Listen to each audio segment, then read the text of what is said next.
Oh, waiting for it. Oh, we're live. Hey! Michigan Pagan Fest live. Day 2, part 2, I think. Part something. Part something. Stop trying to label the parts. All right, sorry. And we're here with Oberon Osiris, who Yes. we're going to ask you to tell the people Who you are. what you do, all How that you kind of got fun there. stuff. Thank you. First of all, thank you very much for letting me be here. Yes. It's wonderful to be here at Michigan Pagan Fest. I am basically a 63-year-old, very long time witch. I probably discovered Wicca when I was 12 in Chicago. I was visiting with some relatives who were, maybe they had a few mystical connections, but I read this book called Diary of a Witch in 1968 by Sybil Leek, who was one of the most famous British witches after Gerald Gardner. And I read this book as a 12-year-old and I said, that's me. And pretty much everything proceeded from that. I discovered tarot cards and became quite a tarot card reader, and eventually formed my own coven after studying with other groups. And in the late 80s, I was kind of instrumental in getting some of the Detroit area things going. I was an assistant to the high priest of the Dream Grove of the Sacred Moon, which ran for about 4 or 5 years, 1987 to 91. And as an assistant, I helped out mostly with some database issues. Believe it or not, back then, I was a techno witch. Now I'm more like a Luddite. So some of this stuff is like awesome and different and a little bit challenging to me. But I helped them out with their database issues, and then eventually helped out a little bit with rituals. And from there, I moved on to other things. I founded a newsletter called Crow's Cause. I also participated in Detroit's first pagan newsletter, which was called The Magic Wand. And WAND was an acronym for the Witches Activist Network of Detroit. Nice. Yes. I did a little time with the CUPS chapters, the Covenant of the Unitarian Universalist Pagans. That was around the time we actually formed our circle, which was the Circle of Wonder Stories. And for a number of years throughout the 90s and the early 2000s, we were one of the 2 or 3 covens who actually performed a lot of the public rituals of the Detroit area. We had an annual Beltane that lasted for over 11 years, things like that. Eventually, in the late 90s, I joined Covenant of the Goddess, where I received my credentialings. I was credential priest. I left there in 2018, mostly to do a little soul searching, but I'm getting ready to rejoin the Covenant. And one of my big things with the Covenant was being in the interfaith movement.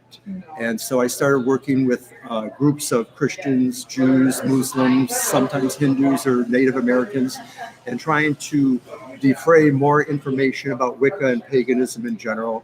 And that's pretty much brings you up to snuff with me.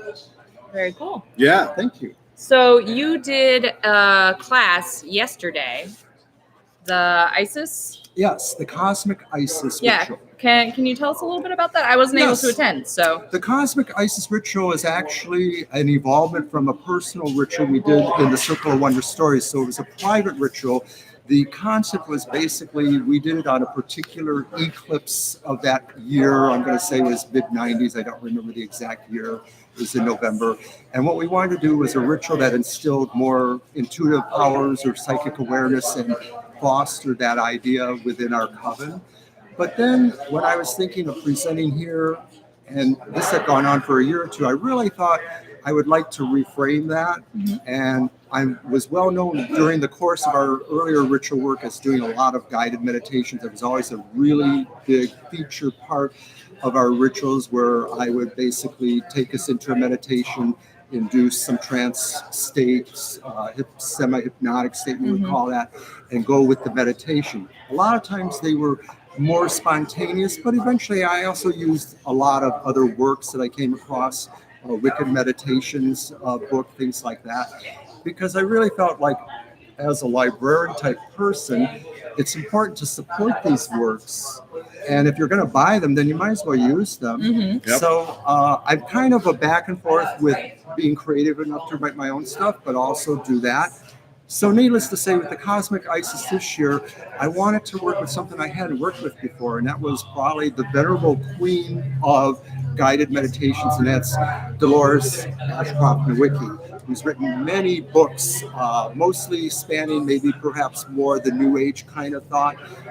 But I found a particular book that had a number of workings or guided meditations from a number of disciplines. There were Celtic things, there were things that were a little bit more Norse, and then there was this one about the new Aeon. It was called The Changing of the Watchers. I called in my ritual to the new Aeon, and that was basically because I'm a very strong believer in us changing over from the age of Pisces to the age of Aquarius.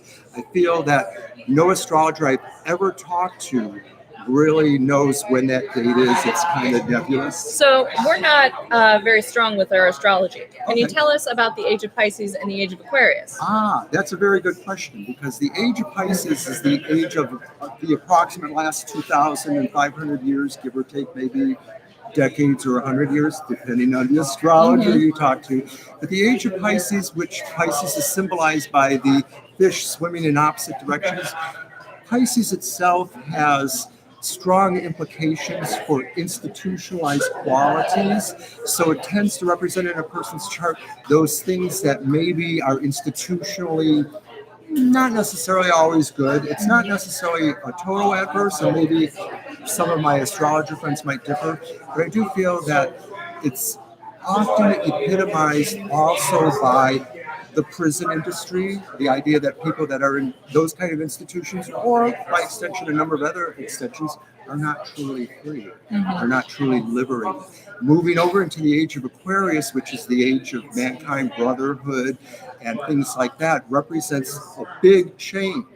We are moving from an era of contained, conformed thinking to an age of more free thinking. Okay. Some people think that the age of Pisces represents the Christian era because, of course, Christianity has used the fish Right. for a very long time. And so the idea that we are changing or moving away from that means that possibly this is the end of the Christian era. I'm not necessarily a proponent for suggesting that's a real good thing that we should think about. I think that we're just all changing and adapting, and I think that Christianity will change too, hopefully to be better than it currently is, perhaps, or unless you don't have a problem with it, then just better and better and better. So that's what the meditation is about, is really to symbolize that there are these archetypal, premiordial, perhaps, type beings. They're angelic, they're seraphim or cherubim, things like that, and they are sort of overseers of all of humankind. And so the meditation basically talked about how we say goodbye to those who did oversee the last Aeon, and we welcome those who will be watching over the new Aeon. It's very interesting. Yeah. Thank you. It's very, very interesting. The Age of Aquarius to me has always been about music, because I mean, you know, the 60s. And I love the song. I'll sing if it won't shatter the But you know, so that was, and I think part of it is like, I've always, any of our listeners know, I've been involved in the music industry for a very long time, and even though I wasn't really born, I was born in '68, so I kind of missed that era, but musically, that era of music's always called to me. I've always felt a very huge affinity towards it, and still do, really. Most of the song lyrics I quote are from songs that nobody else knows. In the popular context, it seems like a lot of times we're talking about, in terms of paganism or witchcraft, that it's like every 20 years there's this bubble up of feeling towards it. The last one was maybe in the mid-90s when the Craft movie came out, and there was a lot of exponential growth there. But if we go back into the late 60s, that was happening there too, because that was when the first descendants or the first persons associated with the British Gardnerian tradition came out, and all of a sudden you would look across America and there were a lot of things that were witchy then too, but back then it wasn't as scary as it became in the 80s, and it didn't become as sort of the satanic panic, right? The Yeah. satanic panic. Yeah. So in the 60s, we could watch Samantha and Bewitched, and Dora was a little bit creepy, but ultimately she was kind of okay, you know. And we had other witches. We had Sabrina the Teenage Witch.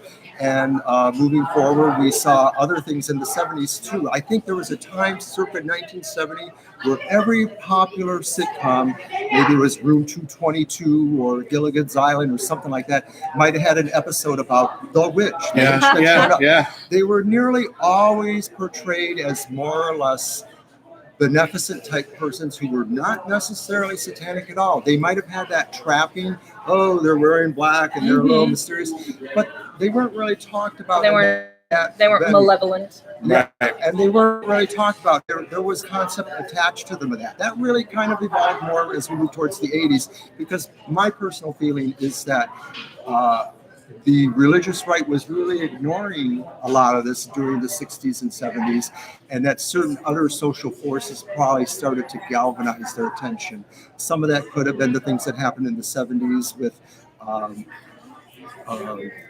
well, I'm forgetting now, but the idea that there were civil rights things, that was more in the 60s.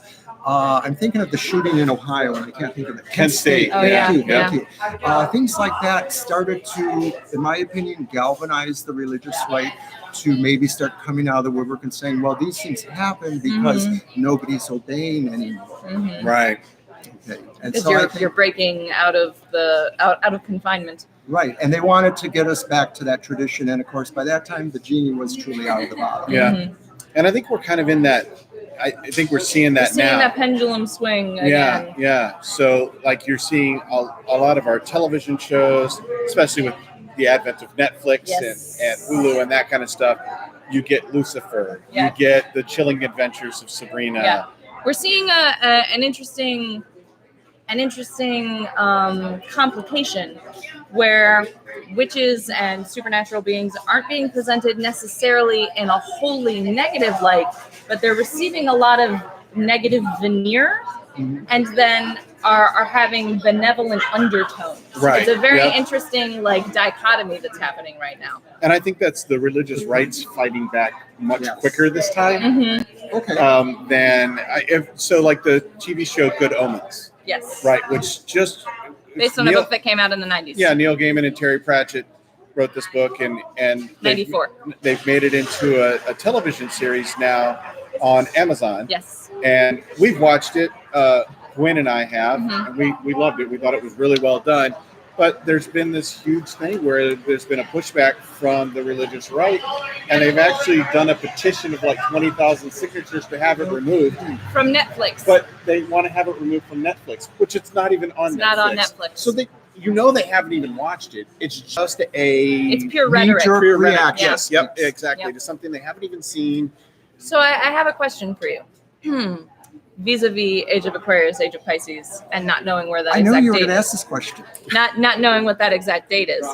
And you mentioned, sort of every 20 years there's this surge, let's say. Is it possible that this changeover from the Age of Pisces to the Age of Aquarius is staggered? It's not like a specific what the concept would be more that it's an overlap. Okay. And that as we are moving into Aquarius, and this is an astrological tendency too, because things are never necessarily all one thing there. I know it sounds too vague and flaky, but the idea that as we're moving out of that Age of Pisces, there is resistance to that from those who were the most adherent to that. Right. And that who would be who had people, the most to gain from the existing system. So one analogy I've heard, and of course, once again, it's not necessarily flattering, but that the Age of Pisces is kind of like the church flopping around like a fish out of water, dying, gasping for breath, just thrashing about. And that's what they're doing. They're thrashing about because they resent losing the culture or seeing this shift. And that's really what we see that. And as we move, though, more into Aquarius, whatever that may be, more enlightenment will happen. Their voices are rather up and down, but I think that over the long course of this, I think we will finally see them just sort of shuck it off and go back to what they should do best, which is pray in their churches. And I have a good friend who writes on a lot of columns. He writes for The Wild Hunt. Very intelligent person, very involved in the CUPS administration. He feels that evangelicals and the religious right do this very secularly. They get very involved in the culture, and then when they realize that they're not really making any gains, they go back to what they do best, which is picnics in churches and hopefully good works. Right, yeah. Right, yeah. That's, in an ideal state, the Christian church is very useful. It provides useful social safety nets that the government doesn't. For whatever reason. We know the reasons. It's capitalism. Well, it's about turning our government into private entrepreneurship. So basically, Yeah, it's privatizing everything. we are handing out big bucks to all these churches and other organizations to do this stuff that maybe the government could do more efficiently, or at least a more strategized government could do. Right. We don't have that right now, of course. Right. Right, yeah. But in an ideal situation, a government could more efficiently handle these works, handle these safety nets, and then it wouldn't be a requirement for a religion to do it. Well, history shows that it did happen that way, I think, and that what happens basically is people complain too much about those welfare queens or that those persons who don't deserve that, and so then more people get involved in that mix and try to influence that opinion or create legislation if they're a legislator. That kind of thing. Yes, somehow we attached morality to basic human needs. Yes. Somehow it became you needed to be morally pure in some way, in a capitalist approved way, to deserve housing and food and That we're going to hire a church to give you. Yeah, exactly. Right. And Mariah, one of our listeners, just said the idea behind allowing churches tax exemption is because they were supposed to provide those services, but they were supposed to provide those services out of their tithes and offerings that they received. Exactly. Now they're getting tax exemption and they're getting government Grants funding from the government to do it. So I think that's so. It's a big mix mash, and it's probably not going to be resolved anytime soon because whenever there's too much money in something, that's the way it goes, and that's really kind of the same in paganism too, to some degree. So the cosmic Isis ritual, Yes. attempting to move the new Aeon, right, is welcoming the Age of Aquarius. That was correct. That was actually what we did in the meditation. We went way out into the galaxy, and then we kind of looked at Earth and the galaxy from way above, and then we slowly came down in, and we saw these beings standing there surrounded by a multitude of other angelic type beings. And I know that in terms of angelic beings, in the more modern Wiccan or pagan era, I think that's been embraced a little bit more. But I know that you could go back to maybe a decade or two back before that where people didn't want to really acknowledge that necessarily. Maybe more in the 70s because it's angels, so therefore it's Christian. Right, That's not exactly true. They're angels perhaps in a nomenclature kind of way, but they're really beyond that. Yeah. And that's what I think my meditation was trying to show. That's cool. That's very cool. Yeah. I wish I had been able to attend. Yeah. I wish so too. We had not That was been a very nice thing. we hadn't been here. Yeah, doing this. And we are so glad you are here doing it. It's been such a pleasure being on your show. Thank you very much. We appreciate you Absolutely, stopping no problem. by. Yeah, and, we appreciate you coming by and explaining some astrology stuff to us because every time someone comes by and talks to me about astrology, I'm like, please explain this in plain English with no math so I can understand. And you know, that whole thing about being the techno witch that I said, and now I'm a Luddite, you know, it's like many years ago when I started doing astrology, I actually did work with the protractor and the compass and used to do that.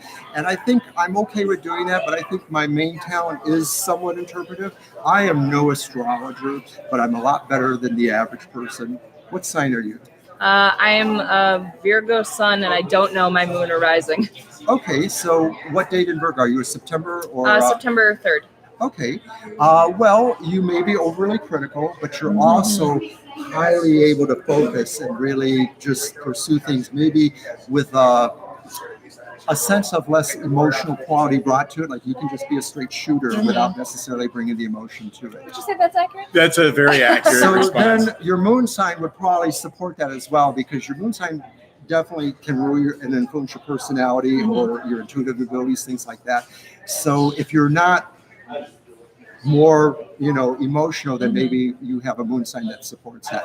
Maybe we'll talk sometime and I'll do a chart for you. Ooh, that could that'd be fun. great. Yeah. All right. You can have me back on and we'll talk about it. Yeah. Yes. Yeah. If I get a moon chart from you, we'll definitely have you back on to All right. explain Thank you very it. much. Super. You're welcome. Bye, everybody. Bye. Thanks so much. Thank you. Awesome. Yeah. Yeah, that was a lot of fun actually.